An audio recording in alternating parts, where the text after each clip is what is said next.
आणि नेमकं हे कारव्याचा प्रकार आहे का कारवे नसून हे नीलकारंजी आहेत हे पण बघू। पुण्यापासून अवघ्या 1 तासाच्या अंतरावरती असलेले हे पठार पावसाळा संपताच तुमच्या माझ्यासारख्या पर्यटकांना आकर्षित करत असतं। आमच्या प्रवासाची सुरुवात होती पुण्यामधून एका सुंदरशा महामार्गावर जो की आहे पुणे मुंबई महामार्ग।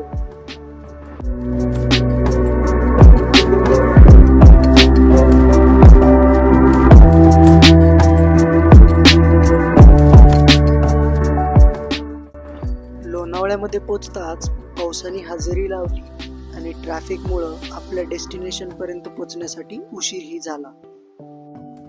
तो हॅलो गाईज, कशा आहात? नमस्कार। आम्ही आलो आत्ता कारव्याचे फुलं बघायला। आत्ता आम्हाला कळलंय हा कारव्याचे फुलं नाहीत। तर नमस्कार मंडळी, पुन्हा एकदा स्वागत आहे नवीन एका ब्लॉगमध्ये। आणि आज आपण आलोय हे जे कारव्याची फुलं जे आत्ता ट्रेंडिंगला आहे तेच बघण्यासाठी, पण ते कारव्याची फुलं नसून नीलकारंजीचे फुलं आहेत असं कळलंय। आणि तेच फुलं बघण्यासाठी आज आपण आलेलो आहे लोणावळ्यामधल्या आंबेवालीच्या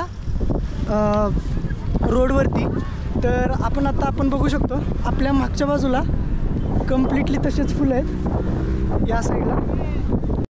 तर एका छोट्याच्या आंबेवालीला जायच्या रस्त्यावरतीच हा वाला रस्ता आहे, तो या रस्त्याच्या इथूनच आपल्याला या मागच्या बाजूला असे एका पठारावरती असे फुलं बघायला भेटतील। तर हेच बघण्यासाठी आलेलं आहे। चला आपण हे फुलं पण बघू आणि नेमकं हे कारव्याचा प्रकार आहे का कारवे नसून हे नीलकारंजी आहेत हे पण बघू।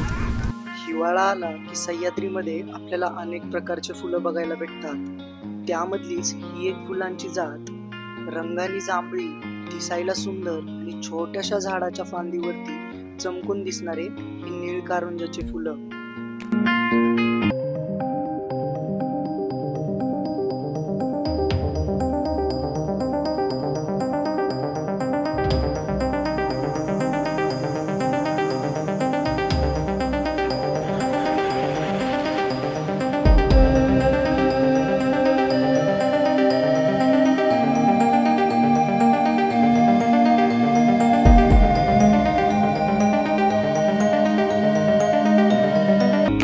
संध्याकाळ होते आणि थोडंसं सनसेट होतोय, थोडंसं असं सन आला ना त्याच्यावरती अजून ते फुलं चमकत आहेत। असं मागच्या साईडला थोडे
कारवी महोत्सव नाही आहे इथं, जत्रा आहे जत्रा।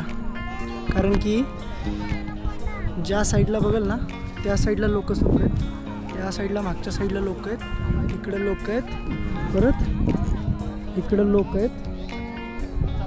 काही उपयोग नाही आहे येऊन। एक जरी शॉट घ्यायचा म्हटलं तर प्रत्येक माणसाला 2 मिनटं थांबा दादा असंच म्हणावं लागतं, इतकी भयानक गर्दी आहे इथं। तर फुलं एक नंबर आहेत, कारण की हे असं ह्यांच्यावरती ना असं निळसर पण आहे। आणि हे थोडक्यात आपण म्हणतो ना की कारव्याची फुलं नाहीच आहे ते थोडक्यात, कारण की ह्याच्या आतमध्ये ना कारव्याच्या फुलांमध्ये बिया असतात, पण ह्याच्या आतमध्ये बिया नाही आहेत। तर ते 2 असे पेटल्स म्हणतो ना आपण, तर पेटल्स टाईपमध्ये आहेत 2।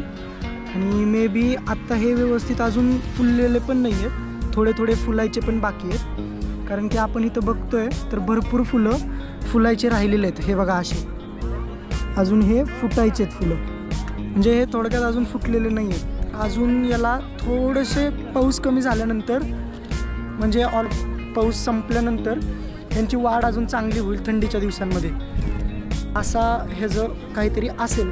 May be.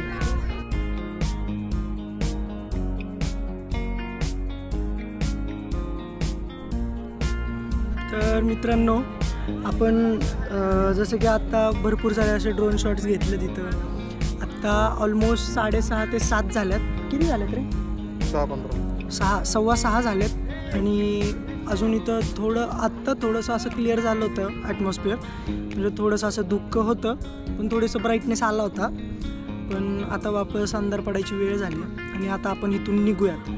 आपण ऑलमोस्ट इथं 1-1.5 तास टाईम स्पेंड केला आहे. गर्दी खूप भयानक आहे. तुम्ही येत आहे तर विकेंडला येऊ नका, वीकडेजमध्ये या, जेणेकरून तुम्हाला थांबता येईल उशीरपर्यंत इथं, नाही का. जर तुम्ही असं वीकडेजमध्ये आलात तर उशीरपर्यंत टाईम स्पेंड करू शकाल. प्लस तुम्हाला सगळी विजिबिलिटी असेल इथल्या आजूबाजूच्या गोष्टींची, कारण की गर्दी नसणार. तुम्ही पाहिजे तिथं फोटोज काढू शकतात. पण कृपया करून इथं ना बाईक्स आणणं टाळा, कारण की भरपूर झाडं खराब होत आहेत. म्हणजे मरत आहेत झाडं, म्हणजे त्याच्यावरनं गाडी घालून ते झाड अख्खं तुटून जातं आहे. फुलं वगैरे असे पडलेले आहेत, लोक तोडतात तिथंच फेकून जातात. थोडीशी काळजी घ्या येताना. तर स्पॉट छान आहे आणि अजून फुलं उगवायचे राहिलेत बऱ्यापैकी. थोडेसे फुलं उगवायचे राहिलेत, कारण की पावसाचं वातावरण आहे. हे फुलं मे बी एक ह्याच्यामध्येच उगवतात, काय म्हणतात त्याला, विंटरच्या स्टार्टिंगमध्ये.